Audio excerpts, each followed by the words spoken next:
अनेक शेतकऱ्यांना आपल्या तूर पिकाचं उत्पादन वाढवायचं आहे. मात्र तूर पीक हे फुलात असताना शेतकरी मित्र मोठ्या प्रमाणावरती चुका करतात आणि ह्या 3 चुका केल्यामुळे शेतकऱ्याचं मोठं नुकसान होते.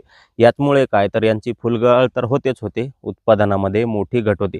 मित्रांनो, नेमके शेतकरी काय चुका करतात, त्या कशा पद्धतीने दुरुस्त करायच्या, आजच्या व्हिडिओमध्ये आपण हेच सविस्तरपणे सांगणार आहोत. त्यासाठी हा व्हिडिओ शेवटपर्यंत नक्कीच बघा, मध्ये कुठेही सोडून जाऊ नका. शेतकरी मित्रांनो, अनेक शेतकरी मोठ्या प्रमाणावरती तूर पीक घेतात आणि ते शेतकरी या तूर पिकापासून मोठ्या प्रमाणावर उत्पादनही घेतात. पण बऱ्याच शेतकऱ्यांना हे तूर पिकाचं उत्पादन वाढवता येत नाही, कारण इथे शेतकरी मित्र चुका करतात. शेतकरी मित्रांनो, तूर फुलात असताना काही चुका केल्यामुळे आपलं मोठं नुकसान होते.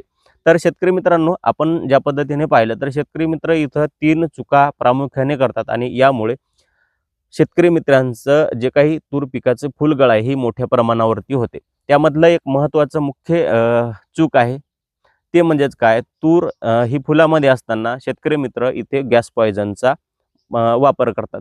शेतकरी मित्रांनो, गॅस पॉइझनची फवारणी जर आपण तुरीवरती तूर चांगल्या पद्धतीने फुलामध्ये असताना केले तर त्याची मोठ्या प्रमाणावरती फुलगळ होते.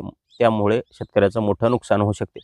त्यानंतर दुसरा मुद्दा आहे, दुसरी चूक आहे, ती म्हणजे तूर पीक ही चांगल्या पद्धतीने फुलात असतानाच किंवा खूप चांगले फुलं आपल्या तुरीला असतानाच अनेक शेतकरी उत्पादन वाढवण्यासाठी लालसेपोटी या तुरीवरती टॉनिकची फवारणी करतात आणि टॉनिकची फवारणी केल्यामुळे इथे शेतकऱ्यांच्या तुरीची फुलगळ मोठ्या प्रमाणावरती होते. हे ऐकल्यानंतर तुम्हालाही वाटलं असेल की तुरीवरती आपण टॉनिकची फवारणी केल्यानंतर तुरीची फुलगळ कशी होऊ शकते, तर ते देखील आपण थोडक्यात समजून घेऊया. शेतकरी मित्रांनो, तुरीला कोणत्याही टॉनिकची फवारणी केल्यानंतर नेमकी काय प्रक्रिया होते हे आपल्याला समजून घेणं गरजेचं आहे.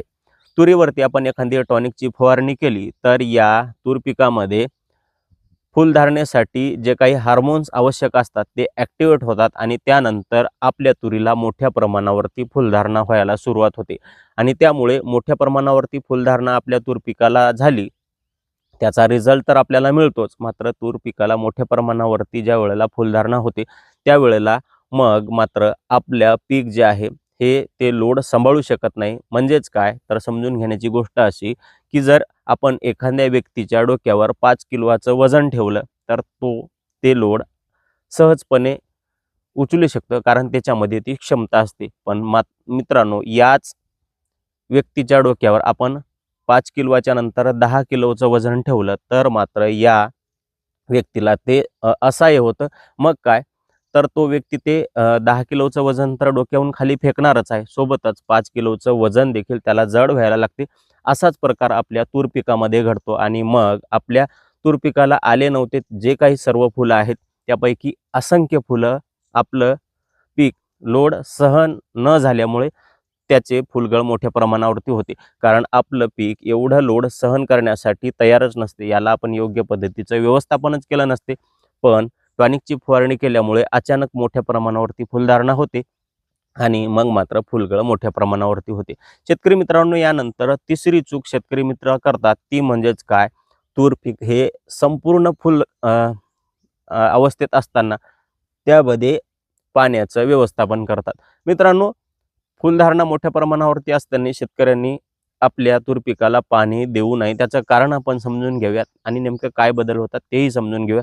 तूर पिकाला आपण ज्या वेळेला पाणी देतो तर त्यावेळेला वातावरणामध्ये बदल होतो, म्हणजे त्या जमिनीमध्ये थंडावा असतो आणि पाणी दिल्यानंतर जो काही वातावरणात थोडाफार बदल होतो त्यामुळे देखील आपली गळ होताना आपल्याला दिसते. त्यानंतर त्यामध्येच दुसरं काय होते, अनेक शेतकरी स्प्रिंकलरने तुरीला पाणी देतात.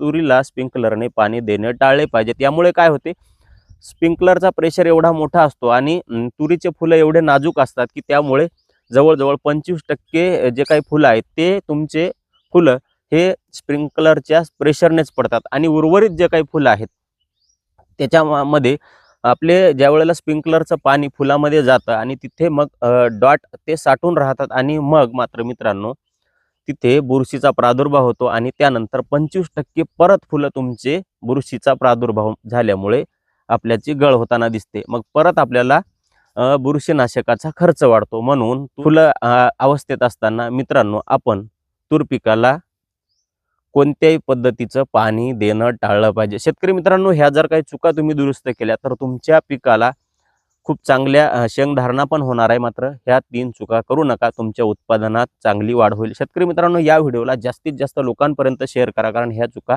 प्रत्येकच जवळ शेतकरी करताना दिसतो. हा व्हिडिओ नक्कीच तुम्हाला आवडला असेल. व्हिडिओ आवडला असेल तर लाईक करा, जास्तीत जास्त लोकांपर्यंत शेअर करा. आणि मित्रांनो, तुम्ही जर आमच्या चॅनलवरती नवीन असाल आणि असेच माहितीपूर्ण व्हिडिओ तुम्हाला पाहिजे असतील तर नक्कीच तुम्ही आमच्यासोबत जोडून राहू शकता. चॅनलला सबस्क्राईब करू शकता. मित्रांनो, आजच्या व्हिडिओमध्ये आपण इथेच थांबूया. परत भेटूया नवीन व्हिडिओमध्ये.